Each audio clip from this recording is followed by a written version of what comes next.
DPRD Buleleng bersama pemerintah daerah secara resmi menetapkan kebijakan umum anggaran KUA dan prioritas plafon anggaran sementara PPAS tahun anggaran 2026. Peresmiannya ditandai dengan penandatanganan dokumen antara Ketua DPRD dan Bupati Buleleng dalam rapat paripurna DPRD yang dilaksanakan di ruang rapat utama gedung DPRD Buleleng.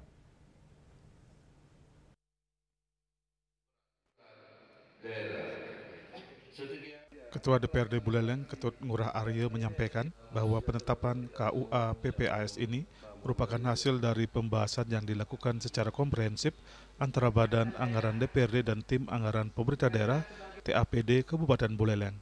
Kesepakatan tersebut merupakan bentuk tanggung jawab dan komitmen bersama dalam memastikan arah kebijakan pembangunan daerah berjalan sesuai dengan visi dan misi, serta program pemerintah daerah yang tertuang dalam RPJM dan usulan dari masyarakat berdasarkan asas manfaat dan pemerataan pembangunan di seluruh wilayah Kabupaten Buleleng.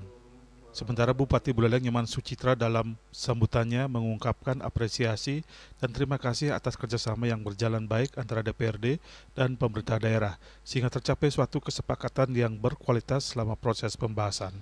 Bupati mengatakan lebih lanjut bahwa kesepakatan KUA PPAS ini merupakan landasan utama dalam penyusunan rancangan anggaran pendapatan dan belanja daerah RAPBD tahun anggaran 2026.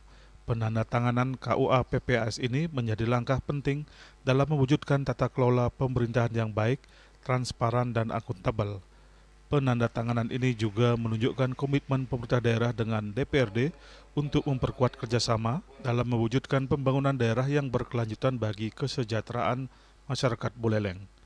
Bupati Sucitra menjelaskan bahwa Ranperda tentang perubahan kelima atas Peraturan Daerah Kabupaten Buleleng Nomor 13 tahun 2016 tentang pembentukan dan susunan perangkat daerah berdasarkan pada ketentuan Peraturan Pemerintah Nomor 18 tahun 2016 tentang perangkat daerah.